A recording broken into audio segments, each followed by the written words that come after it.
자, 우리가 이제 1강, 2강, 3강에서 배운 내용을 이제 확인학습을 통해서 이제 복습을 한번 해보도록 하겠습니다. 이게 우리가 보는 시험이 객관식이잖아요. 객관식인데 그 객관식 문제를 잘 풀려면 일단 그 강의를 들을 때는 그 설명이 좀 부드럽게 이해가 되잖아요. 근데 이해가 되는데 막상 이제 중요한 건 시험장에 나와 있는 그 지문을 정확하게 O인지 X인지 이렇게 풀어내는 거예요.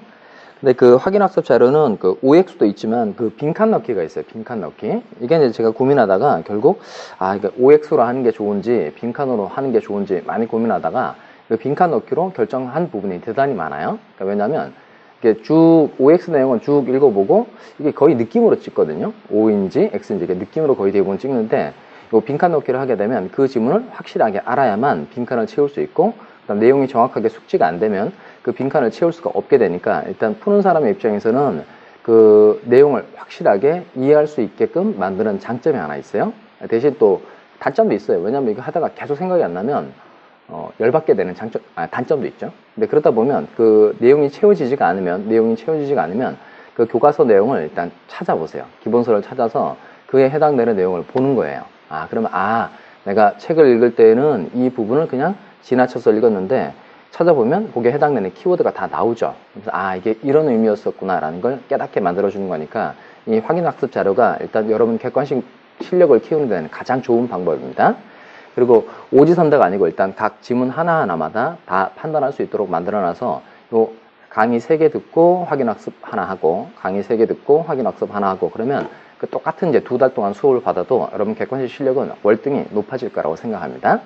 자, 그리고 이제 쭉 지문을 설명을 드리면서 이제 우리가 배웠던 내용을 다시 복습을 시켜 드릴 테니까 이 내용에 집중해서 잘 보시기 바랍니다. 자, 먼저 1번 한번 해보죠. 1번. 법률 관계의 뜻인데요. 법률 관계는 요 민법에 의하면서 제가 설명했던 내용이죠. 민법은 개인 간에 무엇을 규율하는 법이다. 법률 관계를 규율하는 법이다.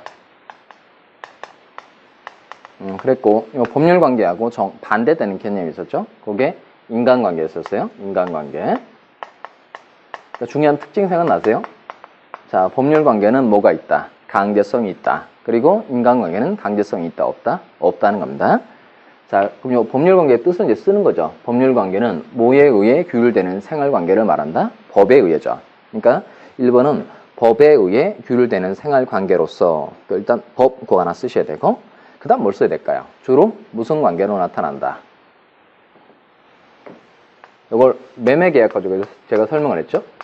갑이 건물 가지고 있고 을과 매매계약을 체결했어요. 자, 그러면 갑은 을에게 건물 소유권을 이전해 줘야 되고 을은 이에 대해서 뭘 지급해 줘야 된다? 대금 지급해 줘야 된다. 매매계약은 법률관계에 해당돼요. 그런데 이때 썼던 게 있죠. 여기에 하나 쓰고 여기 하나 쓰고 여기 하나 쓰고 여기 하나 썼던 거 그 뭐죠? 권리 의무 관계. 권리 의무 관계. 자, 그래서 갑의 권리는 아래 거죠.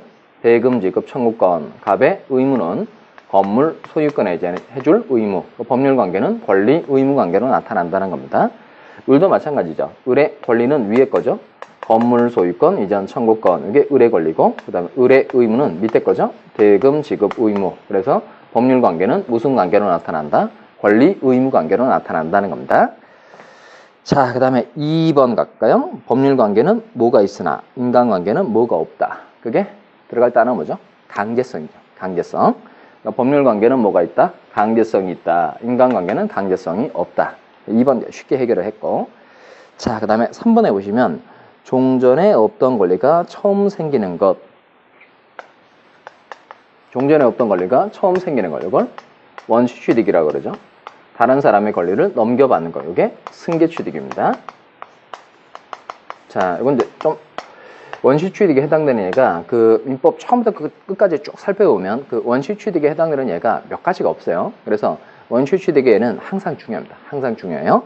그래서 원시취득이란 종전에 없던 권리가 처음 생기는 것을 말하는 것으로서 끊고 그 3번 질문은 따로 별표를 하세요. 이게 객관식에서 조금 더 중요한 내용들은 제가 별표를 해드릴 테니까 요 3번은 별표를 해두시고요. 그다음 요 원시취득에 해당되는 예를 순서대로 쭉 정리를 해놨는데 이제 여러분이 그 배우는 그 교과서 순서 내용대로 되어 있어요. 자, 먼저 신축 건물의 소유권 취득. 그러니까 건물을 신축하면 소유권 처음 취득하죠. 이건 종전에 없던 권리가 처음 생긴 것이라 이건 무슨 취득이다? 원시취득. 자, 그 다음에 뭐가 들어갈까요? 제대로 제가 설명 하나 할 테니까 보세요. 자, 갑이 토지를 가지고 있어요. 토지 소유자고, 을이란 사람이 소유의 의사를 가지고 20년간 평원 공연하게 이 토지를 경작했어요. 점유를 했어요. 그럼 이 사람은 등기하면 소유권 주죠. 20년간 소유의 의사로 평원 공연하게 부동산을 점유한 자는 등기함으로써 소유권을 취득한다. 이렇게 되어 있는데 이런 걸 이렇게 표현합니다. 을이 요거예요. 뭘 하였다라고 표현한다? 취득시효. 취득시효. 그럼 취득시효는 종전에 없던 권리가 처음 생기는 것으로 봐서 요건 어디에 해당한다? 원시 취득에 해당한다는 겁니다. 자, 그 다음에 선의취득제도 있죠. 선의취득제도는 요건 그림 가지고 이해해 두시기 바랍니다. 선의취득은 뭐 선의로 취득했다 이런 단순한 뜻은 아니에요. 자, 갑이 이제 시계 소유자예요. 시계 소유자고, 을이라는 사람에게 시계를 대차 빌려줬어요. 근데 을이 이 시계가 마치 자기 시계인 것처럼 해서 병에게 팔았어요.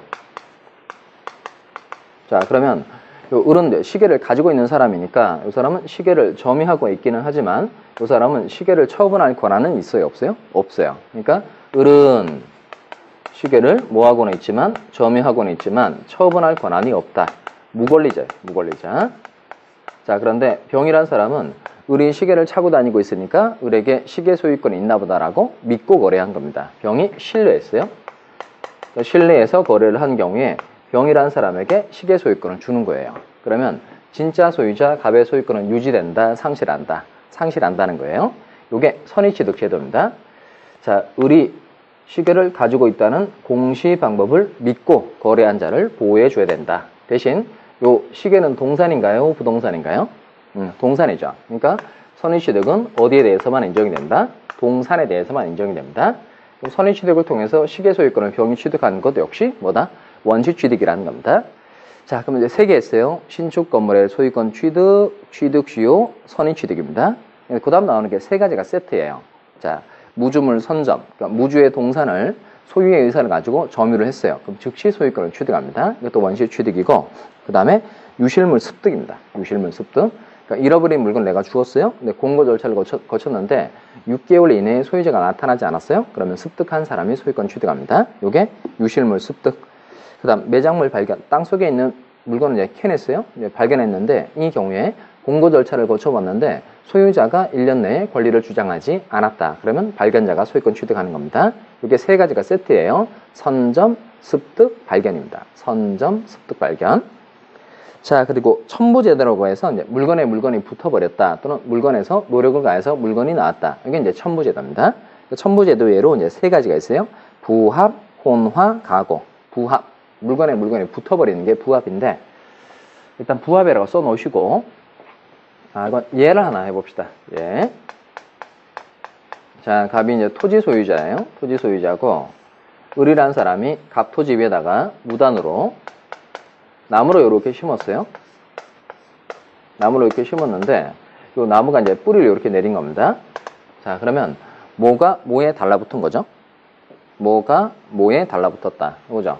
나무가 토지에 달라붙은 거예요. 나무가 토지에 달라붙었어요. 그러니까 물건이 붙었다. 이걸 부합이라고 그래요. 부합.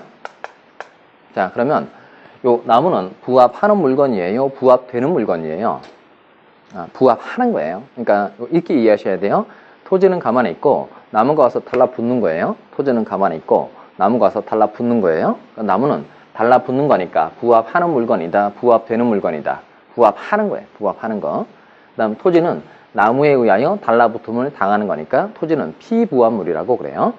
자, 그럼 요 부합물, 나무의 소유권은 누구에게 있느냐 이겁니다. 자, 이게 256조예요. 자, 부동산의 소유자는 그 부동산에 부합한 물건의 소유권을 취득한다. 이렇게 돼 있어요. 부동산의 소유자는 그 부동산에 부합한 물건의 소유권을 취득한다. 이렇게 돼 있으니까 요 나무의 소유권은 누구한테 있다? 갑에게 있다는 겁니다.